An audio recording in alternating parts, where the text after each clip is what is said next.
Yes, guys, welcome back to the Blue Balls podcast. It's been a while, but it's good to be back with the winning feeling for the first time in, I don't know. I don't know how long. I'm just happy to be here at this point. But welcome to episode 22. Episode 22 of the Blue Balls podcast. We're going to go through all the latest surrounding Chelsea over the last week. And thankfully, I think it's going to be a positive episode for the first time in ages. Check out everybody's socials, literally just the name on the bottom left of everybody's screens. Should be in the description as well. Don't forget to like and subscribe on your way in as well. It helps us out with the algorithm, pushes the content out to more people, more Chelsea fans. It helps us engage with everybody. So please hit the like button and subscribe if you haven't done so. And yeah, welcome back to Blue Balls and welcome back to the winning feeling. Fata, how have you been feeling in the last week or so? It's been good. The last couple of weeks have been good performances, especially since the Brighton game. Yeah, man, and I hope this run kind of continues. But yeah, we'll get into that international break period, and hopefully we get a last win against Burnley before then. Thanks, Kev, as well. Welcome back. How's everything been? I'm not getting too carried away, brother. Okay, we've won 2 games in a week. We beat Brighton second team. We beat Fulham, which was a win that we should be getting anyway. Fulham lost their best player, wasn't going to create many chances. We had our chances, we took them. Yeah, two games, 2 wins. But what I'm more concerned about is can we go to Burnley and get the 3 wins on the bounce? Can we not concede a goal? Can we get another win? And maybe that gives us a lot more encouragement going into the period after the international break, where it's just a disastrous little period. Arsenal, City, United, just basically throwing all the top 7 teams at us in that difficult period. So if we go and get the 3rd win on Saturday, who knows? We could have a lot of confidence. We've probably got Nkunku coming back. Reece James is coming back from injury. It's looking a lot more better and a lot more encouraging. So hopefully, do the busy Saturday. Yeah, I hope so, because I'm with you.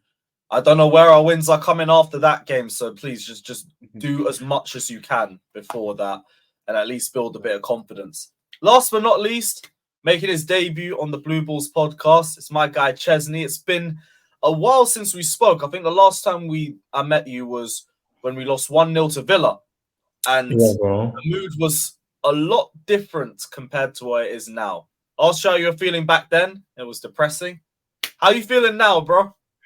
Nah, literally, last time we spoke, people and obviously was Aston Villa, where that was the same repetitive performance.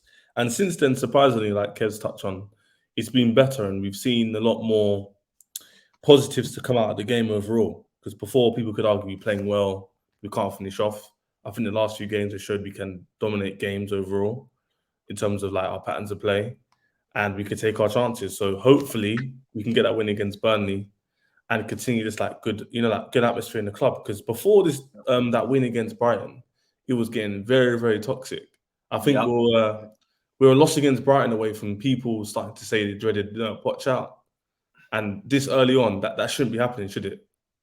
If we're being real. No, not 6-7 games in. I agree. As someone who was heavily on Poch the last few weeks, he needed to get results. And you know, he did. Yeah, literally, and on that as well, like you see Potter, people are like, you didn't give him time, but we did. That's the problem. It just got to a point where it got too untenable, where we just kept on losing, where you got to get rid of the guy. And I think the fears were that Potter was going to go through the same thing, whereas like you do believe in this style of play, but like he needs to get wins. So just happy to see us actually get a few W's to show that he can get the wins and get us set up in the right way. So hopefully, if we win against Burnley, I think that would show a lot of the Chelsea fans that we should fully trust it. I think if we lose, I don't think the last two games will mean much overall. Because you can't go beat Brighton, beat Fulham the other day away, which is a good result, by the way, because Fulham away is not easy for anybody, Craven Cottage. Yeah. And then you beat Burnley now. That's a good enough result. If you lose against Burnley or draw, I don't think us 3 here are going to be saying, let's get back to it after. No, that's not good. Anything other than a win, and I think that depressive mood comes right back down to earth. But I also think Poch has still bought himself a little bit more time. The main thing was just about getting results. I believe everyone was worried about it becoming untenable, like with Graham Potter. but it's because the difficulty of the matches. It's like you can see it gradually getting harder and harder as we progress through the match day fixtures. And if we can't handle what we've been playing already, there's no faith with what's coming up. And with that coming up, where are Chelsea at the end of it? You start to think of all of these variables. You're starting to think, okay, as much as I believe in a project, I need a manager that can get me results right now because you're playing at a relegation standard. And if you stay there for too long, you're in that dogfight and you're nowhere near Europe. So you're in the same position that we were in last season, yet again. So it's good that Poch was finally able to get results. Like, I've seen the same, not bad mentality, but the idea of we peter off and we slow down towards the end of matches. But now you're winning, it's looked at in a completely different narrative. When you're drawing a game and you start becoming more defensive, you're asking for criticism because you're not in the lead. You can be pragmatic when you're winning. Like, that's fine. There's plenty of managers that move like that, but they get results because they're doing it when they're winning. And that's not what we were doing. But it's good to finally see us get results. And it's good. The first thing, I finally see a dominant performance from start to finish because we looked in control. We looked dominant in all areas of the pitch. There wasn't a single player that we were carrying in that game. That game felt like the old Chelsea. Kev, I don't know how you were feeling coming out of that Fulham match. Bust the whole game. And to be honest, I think against Villa as well, it was similar to that in a sense where we didn't play too badly. The difference is we never took our chances. But when you dominate position like we did, and we've got a style of football that we had, I think Enzo and Gallagher completely bossed the game for us against Fulham. Gallagher especially, he was all over the place, and he was a player that I doubted. He came into the game and he looked the best player on the pitch, him and Enzo. That was his best game in a Chelsea shirt. Yeah, by a mile. 100%. And the thing is, like I said, if you can boss all the games you want, possession, player draws, all the above. If you don't take a chance, you don't put even talking about that. Woodruff got his first goal.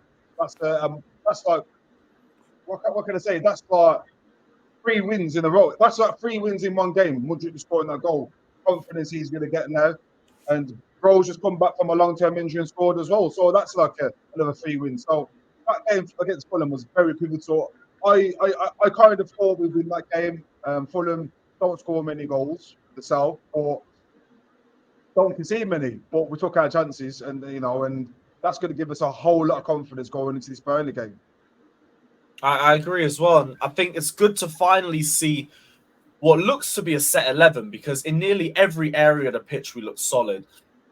One person I want to touch on, and Fatter, I'll come to you on this one, Cole Palmer, because like I know he's meant to be a young player. He hasn't had a lot of game time in the Premier League, but he looks like a veteran already. Yeah. In terms of the leadership on the pitch, in terms of always being able to keep yourself available, trying to make something with nearly every touch you make on the ball, the decision-making, the football IQ. I don't want to gas him up too early in just a couple games, but like genuinely, he looks like a revelation for us, and I think it's a perfect deal for us with Manchester City. Cole Palmer has been, last couple of games has been impressing me, especially against Brighton. I think he shows what a number 10 that we've been missing out this season. And against Fulham, it was no exception as well because I thought he was outstanding on the right. And this is the question that I'm going to make a Poch headache more. Is he more of the best suited in the right-hand side of the role as a number 10, or is he more kind of like central in the middle? But just Fulham, one of the Fulham performers, I think, for me, is really impressive. Other than that, man, but I just like to see him a bit more alive, like against Fulham, against Brighton, especially. We're getting there with Cole Palmer, and this is the one player that I've been unconvinced from the beginning because how the way we're going to play it in the Pochettino setup. But yeah, he's been good recently, and I hope that he can keep this up, and it's going to make it more headache in terms of selection wise. I agree because he's going to have a lot of competition on the right. Mm-hmm. I hear the talk about playing him centrally, but Poch clearly rates Gallagher, and if he plays like he did on Monday, fine. I've got no complaints. That's where the standard of performance has to be at. But I feel Sterling's been decent. He's had good games for us, but it's like he started well and then went right back to where he was last season. And we don't have the same patience now. It was your first season. Like there was a lot of issues within the club in terms of managers coming in and out and just crap attackers around us in general. So I can give you a bit of leeway for the first season, even though I do think you should have done a bit better. Now, in a young Chelsea squad, an inexperienced Chelsea squad, Cole Palmer has just walked in with barely any Premier League starts, and he's already looked more convincing than I've seen from Sterling. I know I said in my fan cam I would put Sterling back into the lineup, but with further thoughts, why would I change anything? Other than maybe Jackson back in for Brozier, I wouldn't change a single thing in that lineup. I don't think Sterling goes back in. I wouldn't do that as well. I'd start bro over Jackson. 100%. You think? Just gone and scored in the last game. He's just getting to full fitness. I think if he dropped in that's the thing, though. I don't know if he's fully ready. Yeah, but let him have the opportunity to do so. Give him another 50, 60 minutes, see if he does well. You see what I'm trying to say? He's just gone and scored in the last game. He's done something Jackson couldn't do in the last 4. I get it, but like other than that, like in terms of the all-round game, I still thought he was a little bit rusty, and it's completely understandable. That's his first start in a year. Like I didn't expect anything from him coming into the game. The fact he scored, that's more than what I could ask for. But I still think he would be better coming off the bench. Maybe start him against Blackburn in the cup, where he's a little bit more sharper. But he looked very rusty to me in the first half. Lewis, no, it is. Jackson, I hear what you're saying, because obviously Brozi's just come back, and the fact he scored means people are going to say he has to start. But I don't know if Jackson's confidence will allow him to come into this game and bang against Burnley. I don't know what it is about Jackson, man. I don't know whether it's because Cole Palmer weren't there before, and obviously now Cole Palmer's got into form that he's linking up with like the players around him, and it makes it easier for everyone else to play, because Cole Palmer's filling these balls through 1, 2. But that's the thing. But we'll say Brozia's just scored. Jackson has also just scored. But I feel like Brozia's got more of a killer instinct in him. I think Brozia's got more of that like that bite. The way he was, the way he was touching the ball and moving around and linking up. I know you were saying he's rusty, but for him being rusty, looking like that, then what's he going to be like if I give him a run of games? You see what it is. What it comes down to is it's experience, Prem experience. Bro has got a full season under his belt at Southampton. He had a full season under his belt last year, apart from the injury. He's got experience. With Jackson, it's try and error. He's only played 7 games in the Premier League. But would you say what we saw from Brozier on the ball was better than what we've seen from Jackson all season? Because I wouldn't. I say a finish, fair enough. Like he scored in his first game. But it's the finishing, Lewis. The finishing. You need to score goals. It is. As a striker, you can have all the above. You can be. Jackson's got all everything. He can hold the ball well. He tracks the ball. He chases the ball. He does. He link up players good. If you can't put the ball in the back of the net, that's what your job is to do. And I think Brozier, he'll probably do a lot less with his work rate and hold the ball up. But when it comes to that opportunity, or bang it in like it did against Fulham, just a half chance, bang goal. Where Jackson's a bit hesitant, Sterling's a bit hesitant. We just need I kind of agree on the finishing front, but like I'm trying to bring the Brozier goal back up because, right, I'm just looking at it now. It was a tackle from the defender that bounced off his foot. No, but I don't even mean to. I don't want it to be like that. I'm glad he scored and everything, but it doesn't tell me much in terms of the finish. Before that, you guys remember and everything. He did miss that chance in the first minute too. Like, I'm not trying to take anything away from him. I'm glad he scored, but I don't think he's ready.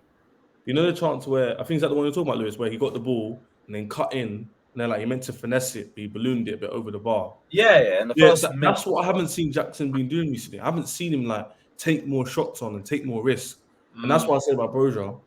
I'm with you. I wouldn't say start him, but I wouldn't be like up in arms if Poch started him basically what he did last game. Yeah. You know what I'm saying? Because I don't know. Yeah, I wouldn't be angry if that happened. That's why Sterling gets on everyone's nerves, because when he gets a one-on-one, he's dilly-dallying. That's like a pony. Yeah. Like a Tim, like what's it called? Like, you know, like ballerina dancers, like doing all this. Just shoot the ball, bro.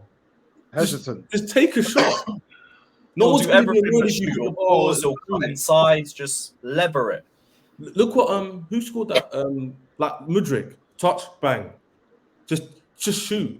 Too many players on our team, they're too slow. They're overthinking it. And Jackson, unfortunately, is one of those people. He had one-on-ones against Aston Villa, which we saw, and it's like, bro, like, just shoot the ball on target. That's all we're asking of you. He's getting more desperate, isn't he? He's getting more desperate. Like, I feel like that's his biggest mistake. Because... See, I've just realised, because I've been not critical on Bro's performance, but I've said there was a lack of sharpness there. But if we go back to the Brighton game, Jackson wasn't good until he scored. Like, the awful touches, he was losing possession a lot. Like, he was kind of struggling a bit too. So they're both kind of in the same position when you really think about it. If you ask me, though, who does... Say if there's both fully in fit right now, and you had to ask me who's starting, it'd be Braga, 100%, because that guy up until he got injured last year was a breath of fresh air for us. He was the only bit of... He was showing me encouraging signs that we had something. We had a striker that could score goals. And when he got that injury, the whole team, you could see the difference last year when he got injured compared to when he was starting games. And that's what he gives you. I think he's got everything about him. He can chase the ball, he can hold the ball up, and he can finish as well. With Jackson, he's doing all the above, but when it comes to the finishing, he's not doing it right now. So maybe it's time for Braga to come in and have an opportunity. And if he scores again, there you go. He's answered the questions that we need a goal-scoring striker. We haven't had that in Hammond since Diego Costa. I keep saying it. We ain't had a goal-scoring striker since Diego Costa. So we need someone. We need to put faith in the striker now to score goals. It's coming after what? The second game after being out, and he scored a goal. Start him again, see if he scores again. Well, Jackson's had opportunity after opportunity, and he's not coming up with the goods. But yeah, back on the positive note, this is good for us to be talking about this, the fact that we've got two strikers that there's now a competition where Jackson and Broja are going, if we don't bag, A, we won't start, and B, they'll just buy another striker in January anyway. So these men have to prove it to themselves and to us that they can do what they got to do. So for us, man, here, it's not a bad talking discussion to have two strikers that both scored in their last games that they started, and that they compete with each other for the spot until we get a striker in January. So no, not even that. To be honest, if these two start scoring goals, we don't even need to go and get another striker because we've got exactly. That's my point. They got to prove it. Because we had this conversation on Blue Ball 17, I think it was, where would you sign Vlahovic? And I was saying, yeah, definitely. But they've been given the opportunity. This is their time now. They've got to take their. If they get 3 opportunities in the game, they've got to take one. And that's a 1 in 3 striker. We're not talking about Van Nistelrooy or Hasselbank, a 1 in 1. We're talking about 1 in 3 chances. You've got to put one away. If you can't have that up until January, we've got to be looking to get someone in that can do. But at the end of the day, that's the difference with seeing you winning the game and losing the game, is that striker can get you the goals in the pivotal moments. Yeah, it's a much better headache to have when you really deep it. I don't mind who starts, Broja or Jackson. I low-key think it might be Jackson again just for the sharpness reason. But if Broja does play, cool. I'm fine with that. Clearly, Poch has a better idea than we do in terms of players' fitness. So we can only judge to a point. But they weren't the only players that have balled out for us over the last few games. There's someone who I think has really done a decent job in silencing their doubts a bit, and that's Cucurella. Even at the right-back position, the guy's had 2 clean sheets in 2 games, locked up Matoma and locked up William. Now, I don't know what's going to happen when Malo Gusto comes back from suspension. He probably will go back in, but I feel like Colwell's still going to take the left-handed side. But do you feel like Cucurella has at least silenced his doubters and raised his price tag a little bit? I still think he's going to leave at the end of the season regardless. And to be honest, I never believed he had doubters in the first place. It's just people pushing, once you've had a couple of bad games, word gets around and everyone starts following the agenda. End of the day, he played in a shit team last year. The confidence of all these players was on the floor. So that's the reason why he was playing games he didn't want to pass forward, because he's probably scared that he was going to lose the ball. So you can't get on people's backs after 1 or 2 games. And that's what it is at Chelsea at the minute. Like, we're not giving players the opportunity to go and play games and do what they do. Have 1 game and then we're booing them. Because I remember his first game for us, he come on against Everton, and we made that song up for him, that kick. Remember that game, yeah? Yeah. He come on and he played well. And I thought, yeah, we've got a good left back here. On the plate to Sterling in like the first 2 minutes. He played well. He played well, and he played well for a few games. And after that, obviously Potter came in, and then he went sour after that, and then after that was getting on his backs. that's the reason why his performances went shit. So it's not his fault. So maybe he's going to come in now under a new manager and do well. But people can't keep. The thing is, with Chelsea fans at the minute, we can't keep following agendas on players just because they have a couple of games and a couple of people are saying he's shit and them, they end up getting booed. You've got to see it for what it is, you know. Like for me, I knew Cucurella would have been playing well in a shit team. We had fucking Lampard as our manager. What do you fucking expect him to be playing at a Roberto Carlos level? You got to just give him the guy a chance to fucking come into a team, come into a system, and then judge him after. Totally agree. I think we're going to have him for the Burnley game. I expect him to have a good game there. If anything, Burnley's main threat comes from the right-hand side and not the left, so he should have a pretty solid game there before the Arsenal match. And I don't know what happens from him then other than cup appearances, but in terms of the cup, how confident do we feel about making the final? Because I've spoken all summer about how seriously we need to take these competitions. We had a good result against Brighton.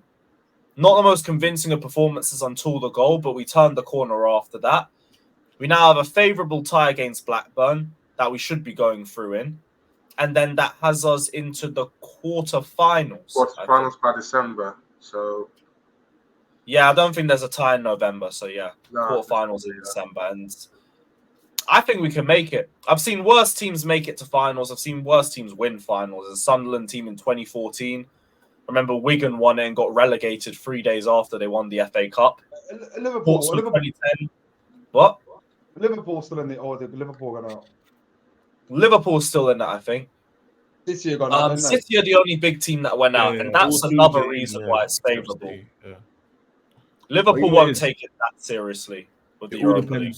On paper, our team couldn't easily win the FA Cup and the Carabao Cup. On paper, you're going Cuckoo, James coming back, Lavia, for extra squad depth in midfield. It's all about the team chemistry and cohesion.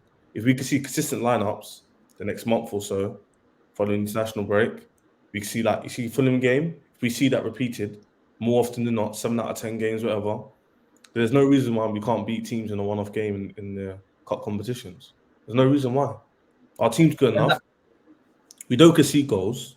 We've got a solid midfield now. It's just making sure we've got the right cohesion up front. And like we said before, Lewis, about the headaches, Potter's going to have a lot of headaches, when these players come back. He's going to have to figure it out again. I know it's all good right now with Palmer and that, but when Carney comes back, he was balling out for West Ham. That means someone drops out. And then you've got Nkuku back December time as well. So it'll be interesting for sure to see how it goes. But as long as we got the right cohesion in the team, definitely think we can make the final. Definitely. Me too. I'm just hoping it's a luck of the draw thing, but with Poch's defensive-minded mentality, I think it suits us more in these competitions. You can be more defensively minded. You could sit back a bit more, and it's fine because you'll go to penalties. There's no extra time. So, I low-key think we're in not a very favourable position, but we can make the final. The biggest fish has been taken out in Man City. So now it feels a little bit like open season with this competition. And I've been saying for ages, we have to win. This young squad needs to get a winning mentality for Chelsea. They need to feel what it's like to win a trophy here because it's going to make them hungry for more. We have no Europe. We need to use that extra fitness to our advantage. We're definitely capable of it. Just beat Blackburn and beat whoever comes in front of us. Arsenal are going as well, isn't they? Arsenal are the Carabao Cup. No, but what I think it is, I think Brentford. There's a few big teams that got each other next round. I think there's a few big teams that are going to be going out next round. So that's why we got Newcastle have got Man United, didn't they? Arsenal got West Ham away. Yeah.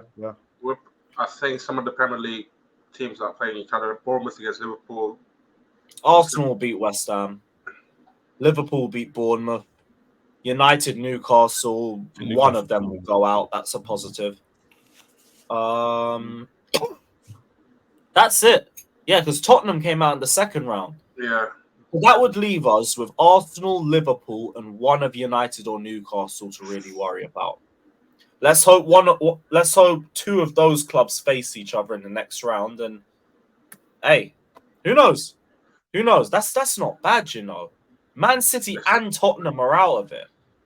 And also, they even have to put Tottenham up there, but they're playing that well. But you've got to win you got to build the winning mentality mindset of this team as well, because you play Chelsea, that the team always used to win the trophies, and that is, I think, what Poch trying to do, implement his players to be more serial, be more, get those trophies along their belt. And this is one of the good ways, like from Carabao Cup, building up to the FA Cup. And then if we win 2 domestic cup season, I think it's a good season for us, though, so far. Yeah. What you're going to see is you're going to use last year as a benchmark. And last year in the Cups, it was fucking horrendous, man. I think we lost, was it 5? We got City away in both of them, the first round. Oh, but both, it was just embarrassing. Well, this year, there's a lot more encouraging signs this year than last year. And my benchmark is last year. So if we can go on a cup run and even get to the fucking semi-finals and lose, at least then we can say we're going in the right direction. Last year, we didn't look like we could have come up against anybody in any cup and we would have got knocked out. That's how poor it was. So it's a step in the right direction of us even thinking about we're going to win the cup. If we go and do it, it's a positive. If we don't, how did we go out? Did we go out against a Newcastle fighting? At least that's encouraging signs. That's all we want to see. We want to see our team going in the right direction. Facts. God willing, we make the final. God willing, we win it. Just going on to some news off the pitch of Chelsea. Reece James has been banned for a game. Like, great. That doesn't even hurt us. But I don't even get why he got banned. Apparently, it was because he swore at the ref, which, I mean... During the Villa game. Yeah, but it's like... When have players not sworn at when have people not sworn in general at football? Like, football is such an emotional sport. You will have you have managers swearing. You'll have fans swearing. I've seen players swearing, like I can lip read on the camera sometimes. Like, we've all seen it at least once or twice. How has this now been the precedent set? Does anyone understand why it's different for Reece James? Well, the FA have said the clamping down and stuff like that, and they swearing and say a referee, say if you tell a ref, say a slow remark to a referee, you can get booked for it now. But what you got to think is Reece James didn't even play the game, so it's obviously got to do something after the game. He's gone to a referee and said something wrong. That's bad on him. He should have got involved in what's going on. You had the squad, out the team, you're injured. Keep out of it. But, I don't know. I feel like these refs are sensitive nowadays. For him to get banned, he's not even fit anyway. So the ban doesn't mean anything anyway because he's banned for the Burnley game, but fucking hell, he's injured anyway. So I know, but it's still performatory, and like the guy's lost 90k for this one thing. It's like, really, you man are that sensitive? You can't. Yeah, you got a 90k fine and a 1-game ban. That's pocket change for man. Overprotected, man. It's like still like, why? This is why a lot of people in this country have been criticizing over the officials. Like it's been a regular occurrence a lot, though, especially in the Premier League. We've got so many VAR bad decisions. We've got so many bad decisions ongoing by referees. It's unusual one, especially for Reece James, just because the referee blew a whistle 90 seconds before the added time. That's supposed to be added time. It was supposed to be in the half. Supposed to be whistle though. But I don't know how to say, but like 90k sounds a bit, all right.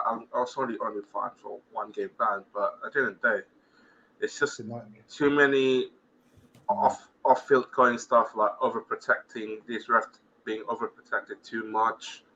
It's just like the game's gone too soft, and I feel like that's what kills the most about this. These refs have got soft. They can't even take one comment when they've had a bad game themselves. Like, this is the guy who blew the whistle for halftime 90 seconds early, and you wonder why the players are onto you a little bit. Maybe do your job better instead of hiding. Yeah. Imagine if it was Didier Drogba in this day and age when Drogba chased the referee down and said, "It's a fucking disgrace." Imagine if the fine and the fucking ban that Drogba would have got. Like, he would probably get banned for 10 games and get fined $1 million. 10 games, 500k. Yeah. Swear words and bringing the game into distribute. They probably send him to do some sensitivity training or some crap as well. It's gone soft. The whole of it's gone soft, but it's a negative, man. That's what it is. What it is. This week, Yeah, to Reece James, well, enjoy the break, I guess. So, like, it's the most pointless ban in history, but we move. What else is there? Ben Chilwell is expected to be out for 4 weeks with a hamstring problem. I've heard it could potentially be up to 8 weeks. Obviously, we need him to get well soon and everything, but I don't think it hurts the team that much. See you later, Ben. Game gone, mate. Oh, you know what? You beat me to it. You beat me to it. Lewis. I think football terrorist chat the other day. Nah, it's enough. There's a line. There's a line, and like now it's like taking the mick. Any Chelsea fan doesn't agree with me. There is no sentiment. He hasn't really offered much. He's been good, but he's not been that level. You gotta get him gone, man. Not in a rude way, not as in you rubbish or crap. You can't have a man who's getting injured you can't get like 10 games in. Has he played 10 games in a row? It's not rude at all because you deep it. Like, we can take this away from the whole go away and everything. We can talk about this logically. Left back, Colwell's there. Badia Shield's probably going to be looked at as a left back as well, and Cucurella's there, who I think all are better options than him right now. Mason. I don't think Poch looks at Maatsen as a left back. He only plays him forward. Yeah. I think he'd be an option for left wing, and Chilwell shouldn't be an option for left wing in general. That's a negative in itself. The guy's obsolete, his own position, and he can't stay fit. So it's like, yeah. What I would do is I'll get Mark stocks up, sell him. I'll get Ben stocks up, sell him, and then get like I've seen me linked with Ben Davis or the man I'm talking about Ben Davis. Was it Fonzo Davis from Bayern Munich? Something like that. Someone that kind of level you can attack and defend decent. Like someone like that who's at that caliber of level. But this Ben Chilwell thing has just been long enough. And people will say to me, oh, but what about Reece James? Reece James, when he's playing well, operates at a world-class level. Ben Chilwell's never been that. He's never been that level. He's like 2 tiers below that, minimum. And Reece don't need time to get back into speed and everything. He'll come back from injury. He'll ball out again from the first match. No sharpness issues, no nothing. He's back for Arsenal, isn't it? Can I ask a question? Who would you rather sell first, Chilwell or Cucurella? Chilwell can't stay fit. Cucurella can stay fit, and I've already said I think he's a better defender than Chilwell. So I'd keep him any day of the week. Chilwell can't stay fit. He's a left back that can't defend and is everybody's press trigger. Like, the writing's on the wall with this guy. The thing is, some people don't want to admit it. That's the thing. Like, it's not his fault, and we're not bashing him for being injured. But we're Chelsea Football Club, bro. Like, we win. Like, I'm not gonna lie. Like, I'm here for the process and all that. But people stifling it and getting injuries every single week. At what point do we just go, bro? Like, it's not Chelsea level. You have to be available to play in order to be a Chelsea level player. And if you can't even play, and when you do play, you don't even stand out like that, why are we keeping you on the books? Respectfully to Chilwell, I think he's been our worst player this season before the injury. You see what it is? I was like Chilwell, keep him in at all costs. You know, the guys, 2 seasons ago, probably one of the best left backs in the league, and the last 2 years has been fucking. He hasn't been the same player since the ACL. Comes back, plays 3 games, out for 10, plays 3 games. See, either you got no hamstrings, you need surgery, or you're just finished. And I'm starting to believe it's another N'Golo Kante kind of scenario. That Juventus game was the beginning of his downfall. Yeah, just comes in and it goes. So, like you said, Ches, he's not Chelsea level. We need our man to be fit. Alphonso Davies, you see a man getting hamstring injury. That man can play every single game. Oh, look at Robertson. When's he injured? There you go. Do you ever see Robertson injured? No, the fit. Aspie was never injured. And the thing is that the wing back position is the most demanding position in the partner, because you have to be able to get up and attack back and defend. Even if you're playing with the wing back position, the wing back is the hardest position to play on the pitch in regards to fitness. So if you're not fit, you're not going to be able to fucking cope with it. And we find it out now. You can't hack it. So I'm on the Lewis and the Ches now. Probably it's time to call it a day. And thanks for the memories. Yeah, like thanks for the memories and everything. Like, there's never any hard feelings, but it's like, bro, we gotta be real. This is Chelsea Football Club. It always happens though. Like, we hate when our favourites get injury prone all the time because we always want to back them and say give them another chance. I was the same with Ruben. Every injury, I was like, nah, but this guy's a baller. I remember him in 18-19. Like, I know there's something in there, but it comes to a point, it's like, yeah, you know what? It's injuries. You got to call it a day, man. Callum Montanodi as well. He was boring out before he got the injury, and I wanted to keep that guy, because I believed that he was going to do bits, and then boom, we kept on, got that Achilles injury, and that was it. Sometimes Kante. I had people who wanted to fight me over my Kante taste. I was like, bro, that guy ain't it, man. Legends, but he's clearly injury prone. It's gotta go. It's a shame, but hey, to Ben Chilwell is what it is. Fata, just don't switch the camera off, but you can walk off. Keep the camera on, no worries, brother. What else did we have before we go into the Burnley preview? Conor Gallagher. Chelsea are preparing to sit down with Gallagher to discuss what is best for all parties as he heads towards the final 18 months of his existing deal. With Chelsea very happy with his form. I don't know if it's true that Chelsea are now at this point wanting to do it, but I don't think it's the right time. I don't think doing it after his first brilliant game in God knows how long is the right way to do it. We've got a tough fixture coming up. I need to see stats. Lewis, I said this a couple of weeks ago. Conor Gallagher's got a lot to prove. Don't judge him off fucking 1 or 2 games against Brighton and Fulham. Judge him against the City. Judge him against Liverpool. If he gets to the Champions League one day, judge him them. I grew up watching Michael Ballack and fucking Makelele and Thiago in the middle and Lampard and Essien. Yeah, I'm talking about fucking world-class players. So when you come at me at Conor Gallagher, he's a fucking long way away from me. But he has got potential to get to probably 50% of those legends. But just because he's had 1 or 2 games, don't get fucking bigging the man up too much, man. He's got a long way to go. His work ethic's there. His mindset's there, He is a leader, but I haven't seen no technical ability. I can't see him ping a ball through the middle like a Fabregas kind of player. I can't see him find that, defensive opening pass yet. So he's got a long way. So for us to be talking about some 5-year contract now, it's too early. Let him play throughout the season, judge him at the end of the season, then we can talk about contract then. But right now, he ain't done enough. You know what I think is as well? I don't even think they're re-signing him to keep him.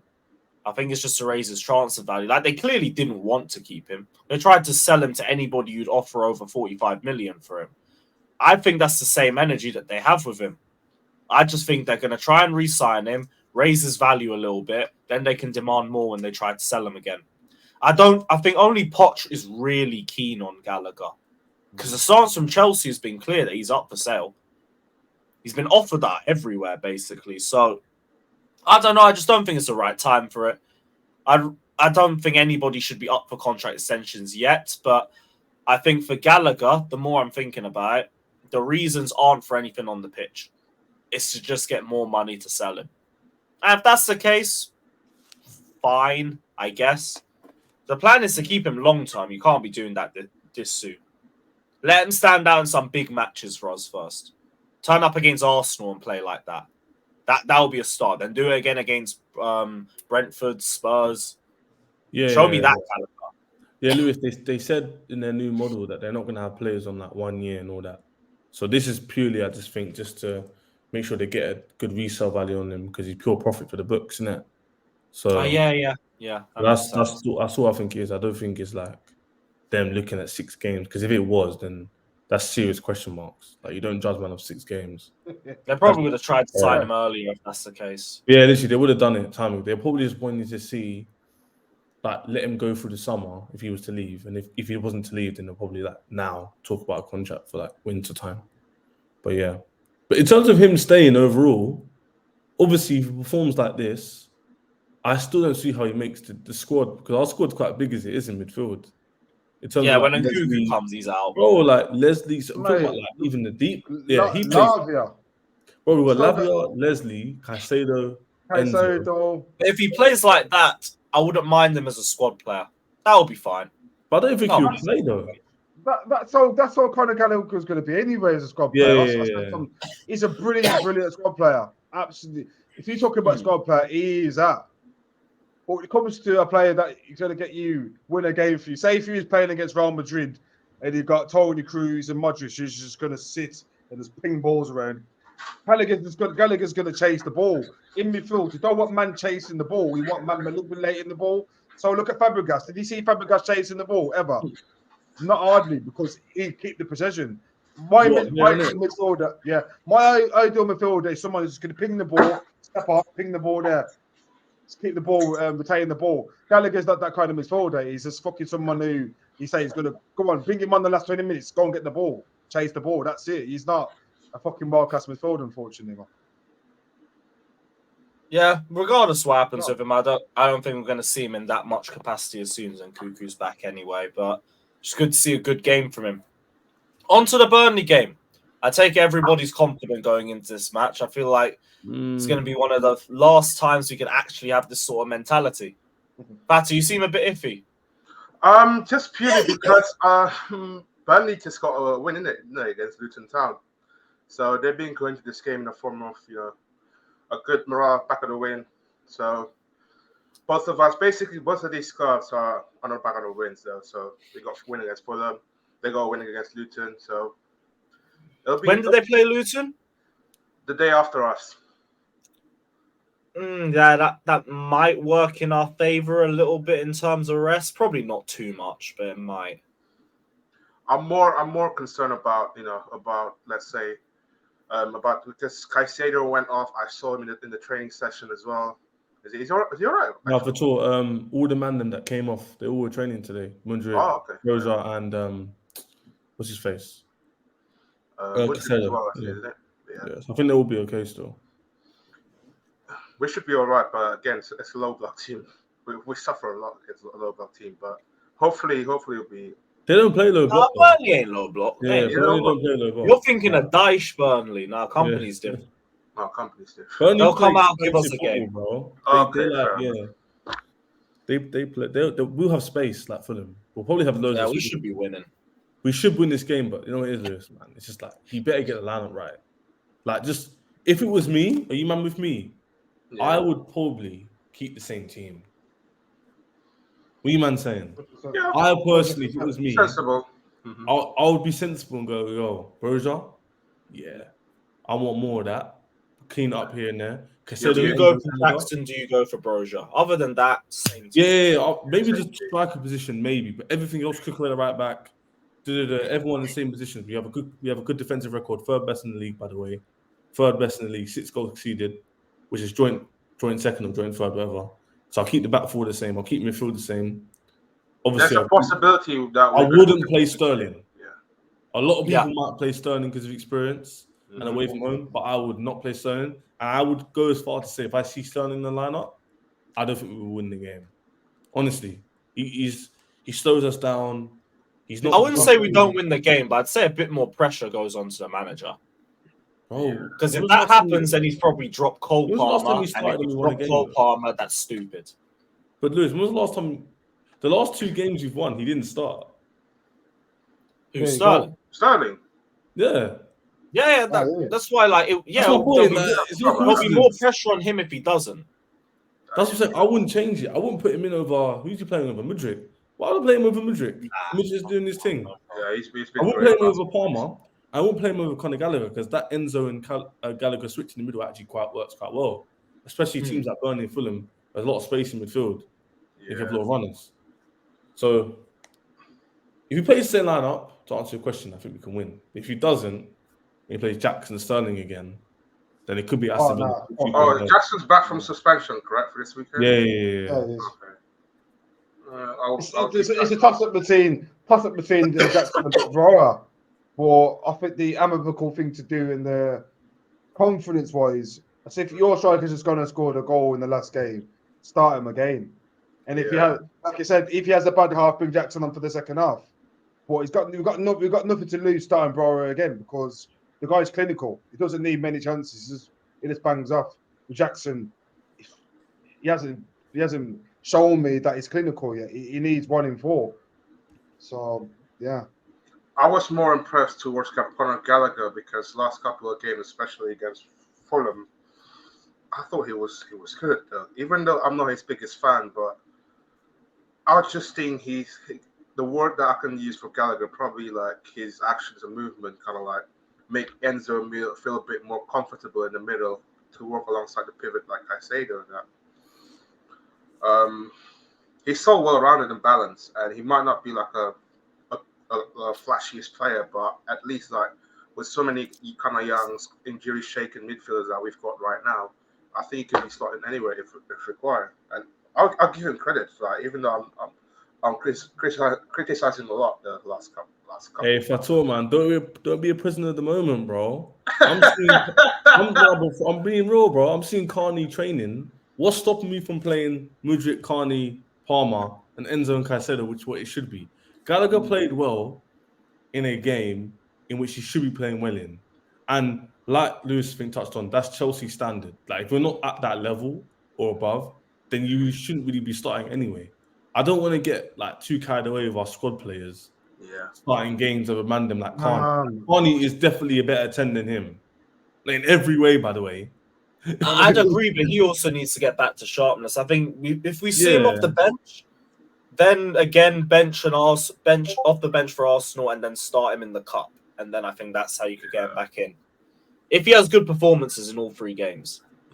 But as of now, Gallagher's locked the 10 down.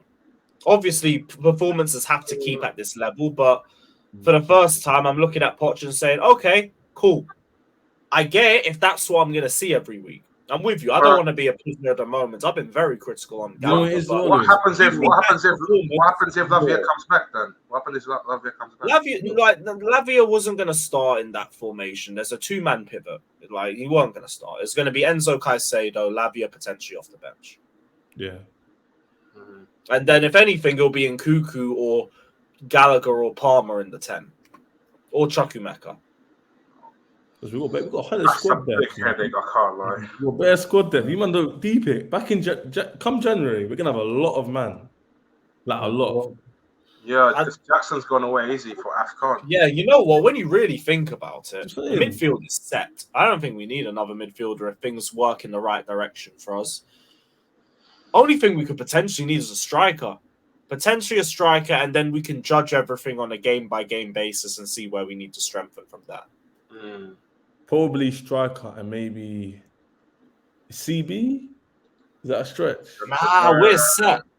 Silva, Chilwell, Badiashile, Disassi. You've got Fafana coming off injury. Chalobah's emergency. We're fine. We don't need centre. So we're saying what? Striker, maybe goalkeeper. Maybe judge Sanchez as what we see. As of right now, I don't think we need one, but it's only been a couple games too. Yeah. Let's go out and just get a fucking Ivan Toney in January if we really want to get a strike. Go out and spend the 80 million on Ivan Toney and watch my man bang because he would do in this team. You might not take. You might say Victor or him. Who? Osimhen. Tony's been the dream for me because I think he's a bit more the only reason is Tony's proven. Tony's proven. 2 years. Have you seen Osimhen? Yeah, he's fun. No. Osimhen's a freak too. I'll take either. I'm really not picking. He's skillful. But if you ask me, it's going to be Tony. But he's not proven in the Prem. And that's this is why. Look how many strikers we've taken from the Italian league, yeah? So what I mean, world-class strikers, better than Osimhen. Yeah, let me come with one. Shevchenko back in the day. Remember when we signed Shevchenko? You know how gassed I was? I used to watch Shevchenko when I was fucking 3-4 years old, banging off at AC Milan. But when did we sign him? But for every Shevchenko, there's a Crespo. Crespo as well. So we signed Crespo. Crespo. He was a bit homesick. That was a real issue. He was good, but he was never Lazio. He was never Lazio. You don't need to be improving though in this case. Like you've got someone like Osimhen. I'll take him all day. All day. It's not that it's about he needs to be Prem proven. It's all about the quality that you got. If you got that quality in other leagues, then when it comes to Premier League, then you don't need to prove anything. I look at him and he's just a freak of nature. He's massive. He's got a great leap on him and he'll bury chances. That's enough for us. Højlund is early days, but he looks like the only decent United player right now. Everybody else looks like a bag of crap. Enquires as well, yeah. when we signed Shevchenko, it wasn't in his like prime years, bro. It was like I think he was like nearly 30 or It something wasn't like even that. a smart move. Jose didn't want him. It was only because it was. a baller. We only signed him because it was a brother Midge's friend, didn't it? That's what it was. Yeah, like it was like linked, isn't it? Like Ukrainian and all that. It makes sense. But what I'm trying to say is, for me personally, I'm not disputing Osimhen's a world class. Yeah, I know. He is. But sometimes to stay at home, like Tony's on your doorstep. He fucking lives in West London. He's on your doorstep. He scores 20 goals a season in a Brentford team. It's a no-brainer. Like he's gonna come and he's just gonna come and score. With Osimhen, no man, this is Victor Osimhen. Imagine him going like Arsenal, Victor Osimhen would be mad. Imagine Victor Osimhen going something like Arsenal or something like that. That'd be mad. But also, imagine Tony going Arsenal. Yeah, we get Osimhen. I feel like Osimhen's got the bigger ceiling, innit? Like he's got the higher like. Yeah, Tony's popping. Tony's popping in any team. How old's Osimhen? 25. 28, isn't he? Nah, he's 24. He's 24. I knew he was 25. Yeah. Okay, so there's a 3-year difference. So that's a big difference. That does work. Yeah, that does work in Osimhen's favor a little bit. Oh, 24. If either one of them comes, like, I really don't care. Like, I just want either one of them at my club. Tony is still like my slight favorite, but that's only because I've seen more of him, and I know what I'm getting with him. I know he's very well rounded. I know this give me everything I want at number 9. If we got Osimhen or Tony, our team like would actually look mad. Even deep on paper, our team would actually look crazy. Yep. You get a serious number 9 in that team, like it's crazy. That's the last thing. Defensive stability, height, age. PMPs as well. PMPs is important. So they seem to be two of our favorite choices. Them and I think what's his name, the final striker. What's the guy's name? Jimenez, Santiago Jimenez, I think, or something like that. Like I know we've been linked with him too. So they Santiago Jimenez, that's it.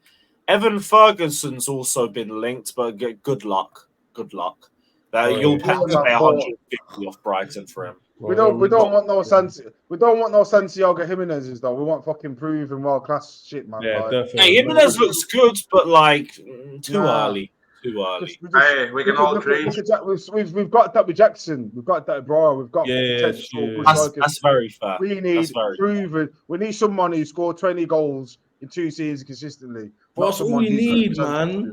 If we had a Tony, okay, not even Tony. If we had let's say Tony, we probably would be like no cap. We probably would have won. You won what? 2 out of 8. We could have easily won like 5-6 games. Yeah, easily. Even against Villa, we didn't play great, but we had chances to win the game. Because defensively, we're not that bad. Defensively, we're not that bad, but it's just finding someone to put the ball in the net. And with the Tony Osimhen, you're gonna get even Vlahovic as well from Juve. You've got a 1 and 2 striker, and it's important that you've got someone in the team. With Jackson, no offense to him, he's too fucking iffy-diffy. So just in January, let's put all that emphasis in getting a world class striker, and guaranteed we'll start going up and up and up that league table, man. Hopefully, anyway. I want to see that, man. Let's hope so. But just to wrap up the show, I'm just going to get everybody's score predictions for the Burnley game quickly. I'm going to go for a 3-0, just because it's the last time I can predict that sort of result realistically for a while. Fata, what are you saying? I'm going to go 3-0 as well. Nice, we've got 2 3-0s. Ches, what's your prediction? I'm going to go 2-0, Chelsea. 3 clean sheets. Nice. Kev, what are you saying? I said I'd literally just finished the preview show with Alex, and I said 2-0 Chelsea. 2-0. Because if we're going to keep, I think we're going to keep the same team. We're not going to concede too many chances against Burnley, and they're going to come out and play. The thing is as well, this is why we're going to have a good game. They're going to come out and play. They're not going to sit back. This is why Vincent Kompany's got them. He thinks he's Pep Guardiola in the way he wants to set them up. So there will be chances for us.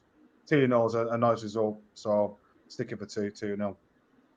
Nice. 4 clean sheets. That is the end of episode 22 of the Blue Balls podcast. Let's hope the next time we film, we've got the same positive mood. But big up to everybody that's locked in. Let us know your thoughts down in the comment section. Don't forget to like and subscribe. I will see you guys next week. Peace.